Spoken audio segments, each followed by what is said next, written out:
SRH versus KKR మధ్య జరిగిన మ్యాచ్లో కేకేఆర్ జట్టు ఎస్ఆర్హెచ్పై 80 పరుగుల తేడాతో భారీ ఘన విజయాన్ని నమోదు చేసింది.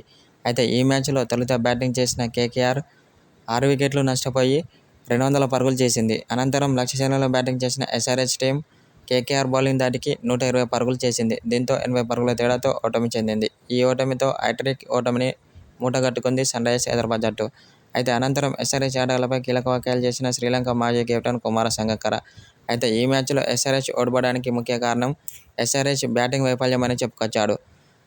ఎస్ఆర్హెచ్ బ్యాటింగ్లో టాప్ ఆర్డర్ ఘోరంగా విఫలమైందని అన్నాడు. దీంతో ఓటమిని చవిచూడాల్సి వచ్చిందని సంగక్కర తెలిపాడు. ట్రావిస్ హెడ్, ఇషాన్ కిషన్, అలాగే నితీష్ కుమార్ రెడ్డి, అభిషేక్ శర్మ దారుణంగా విఫలం కావడంతో ఎస్ఆర్హెచ్ ఓడిపోయిందని కుమార సంగక్కర ఓ సోషల్ మీడియా ద్వారా తెలిపాడు. అలాగే బౌలింగ్లో కూడా విఫలమయ్యారని అన్నాడు కుమార సంగక్కర.